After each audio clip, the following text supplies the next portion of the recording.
杜飞太太来了，在你办公室呢。他看到那篇报信者杜飞了？当然，微博已经转发好几千了，公众号上大家也都在声援，为众人报信者，不可使其冻毙于风雪。黛西来了吗？他来了，我马上让他去找你。他怎么又没来？他加班到今天早上。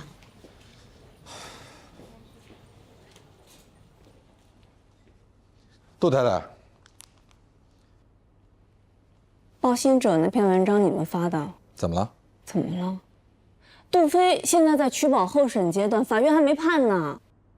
人家反复的在叮嘱我们不可以公开发声。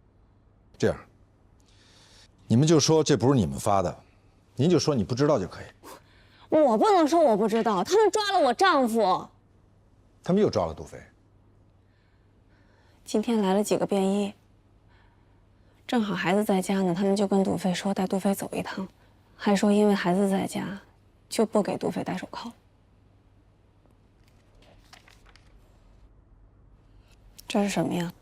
委托我为你丈夫代理的协议。我为什么要委托你？刻不容缓，请你相信我，恳请你相信我一次。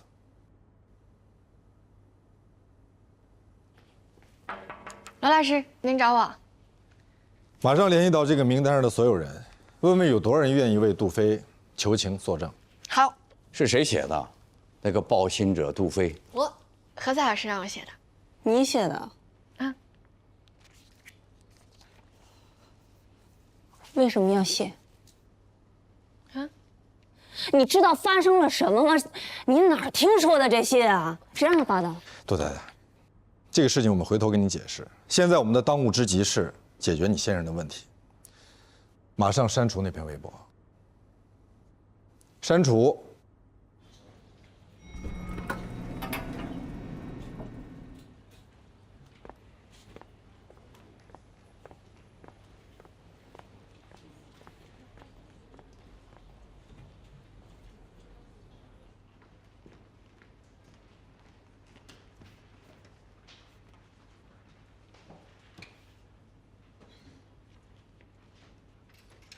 何塞今天有点不正常，你最好躲着他一点。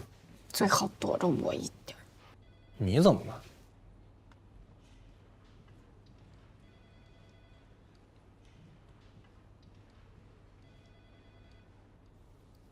你要删了？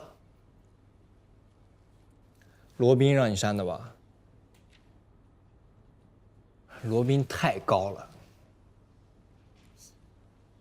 删了。我们就没什么把柄了，而且肯定会有截屏，到时候大家肯定会更加关注这件事儿。大家会说，为什么删了呀？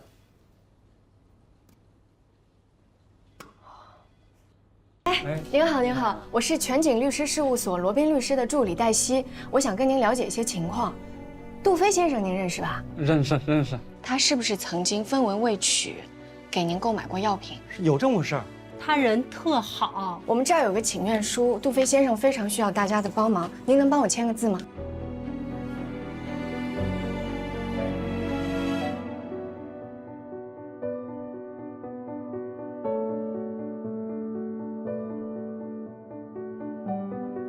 听证会一般首先都是公开的介绍案情，然后聘请了人大代表、政协委员还有司法局的代表，会就案件进行提问。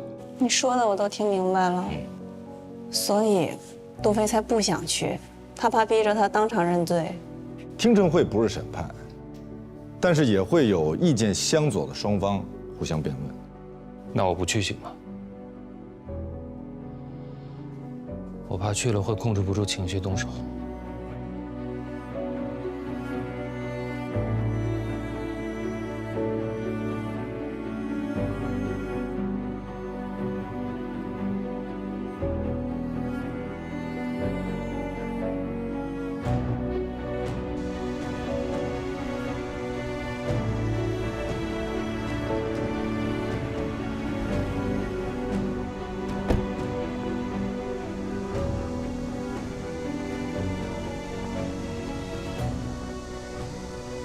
别紧张。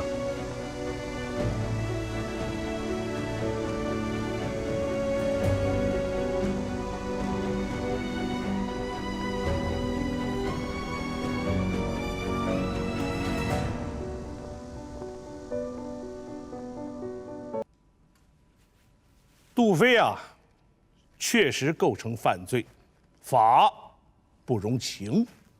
你们大家想一想啊，这个口子一开，意味着什么呀？那就意味着国家药品管理面临着很大的挑战，而且那些守规矩、守法的制药企业，他们的药品专利也得不到有效的保护。法律规定啊，药品专利保护期为20年。那么在这个20年里，新药就是独家垄断商品，即便是有些药厂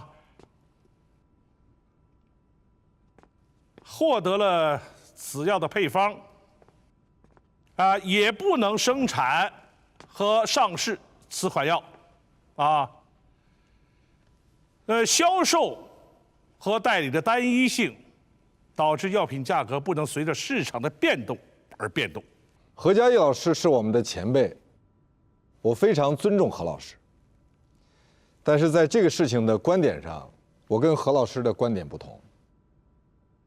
我认为杜飞的行为类似于紧急避险，他为了挽救几千名买不起昂贵药品的绝症患者的生命，不得已违反了我国药品的管理法规。不得已违反了法律，不是违法吗？当然是违法。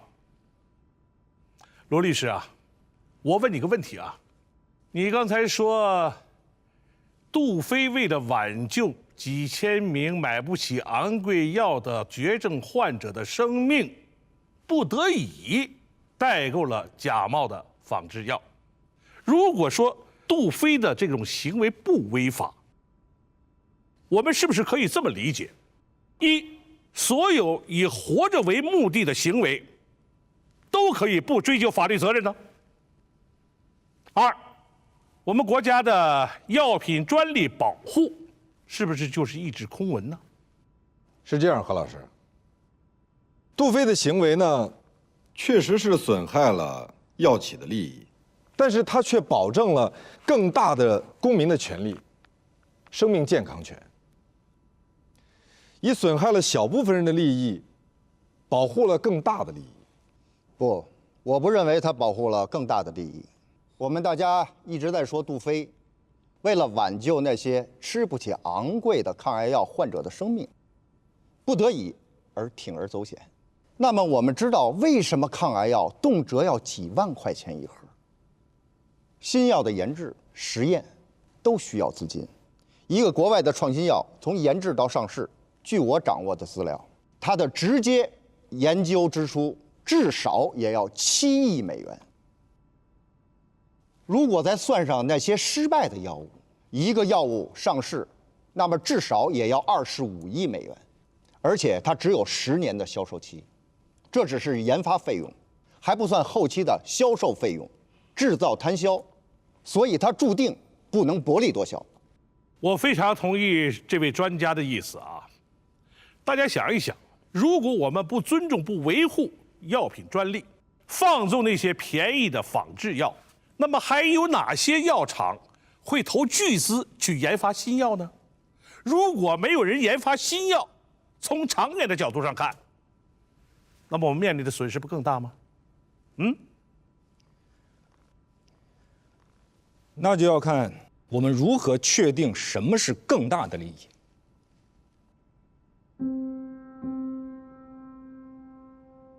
以人民为中心的发展理念，这是政法工作的指导思想。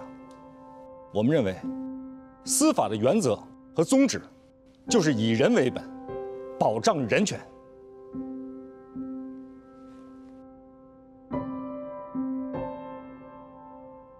在公民的人身权益中，最大的权利是生命权。